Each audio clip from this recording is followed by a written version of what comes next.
Hey everyone, it's Rob Litton here from drumstheword.com. Hope you're all doing well. Today I'm going to show you a great little song from the 80s. You may have heard of it before, the song Cars by Gary Numan, drummed by Cedric Sharpley.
The tempo is medium, 126 BPM.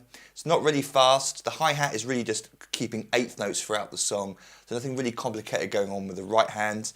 There's some fancy bass drum work going on though. So this is probably the most challenging part of this song.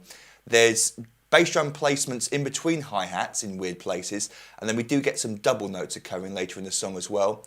The drum fills require a little bit of dynamic control because we've got ghost notes and accents, loud and quiet notes going on with both hands. So if you want to replicate Cedric's drum fills precisely, you're going to need to know a little bit about dynamics, high and low notes, loud and soft notes.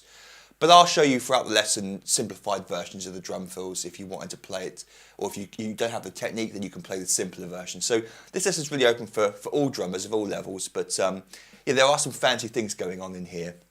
So let's take a look at that second bar. This is our main drum beat throughout most of the song. What we've got here for the verses and choruses is a 6-bar pattern. So we get 4 bars of a drum beat being repeated, and then 2 bars of this sort of separate section to each verse and chorus, but we'll go to that in a second. The first 4 bars all contain the same drum beat, and we're playing, without the fancy bass drum on the E of 4, we're playing this. 1 and 2 and 3 and 4 and 1 and 2 and 3 and 4. So the bass drum 4 in there on 1, the and a 2 and the and a 3.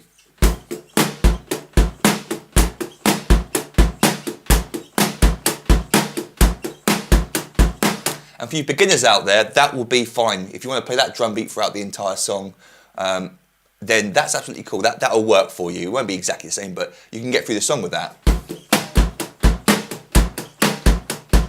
But what Cedric does is he adds in an extra bass drum though after that snare drum on the E of 4.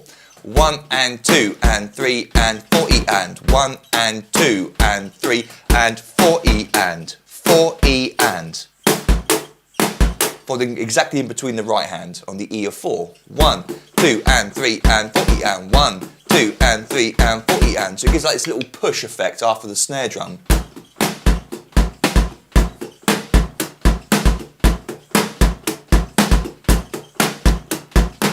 Also happens to be a lot of fun to play.